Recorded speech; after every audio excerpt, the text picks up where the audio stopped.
reporter Olivia Young continues tracking a nightmare for people moving to and away from our state. If moving wasn't hard enough, imagine finally getting into your new home and having none of your things. People using 1-800-PACK-RAT's facility in Aurora are still living that nightmare.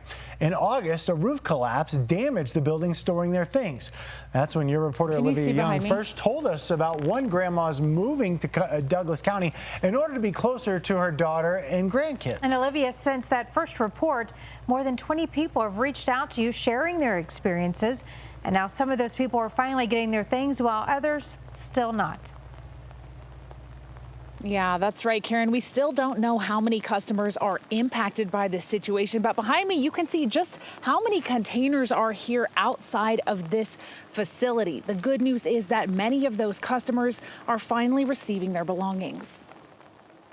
I don't know, Olivia, if you remember, but the kitchen cabinets last time had nothing. Debbie Teka's house finally looks like a home. It's amazing. It feels like home, finally. Sleeping on an air mattress in an empty room was not home. When I first spoke with her last month, the 1-800-PACK-RAT container holding everything she had hadn't been delivered as scheduled after a roof collapse at their Aurora facility. That was my desperation call.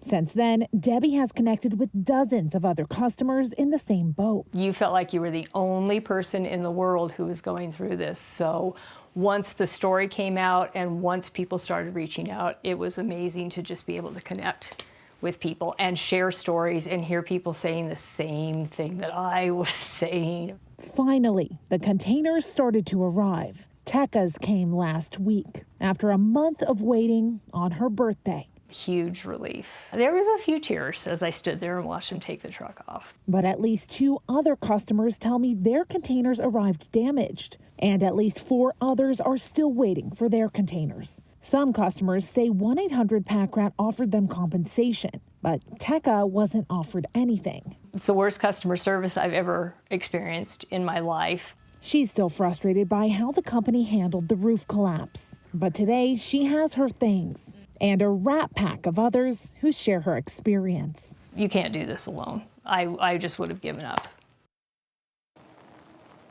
1-800-PACK-RAT did not yet respond to my latest request for comment. The city of Aurora did tell me they have not received any new permit applications for work here at this site, other than the one from a couple weeks back for emergency shoring. That's the one that allowed access in to get these containers. We do know there is still a large hole on top of this roof. In Aurora, I'm Olivia Young, covering Colorado First.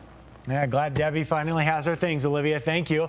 Olivia was born and raised in Castle Rock. If you have a story you want her to look into, just send her an email at yourreporter@cbs.com. Still coming up tonight, we've got some big weather changes moving in.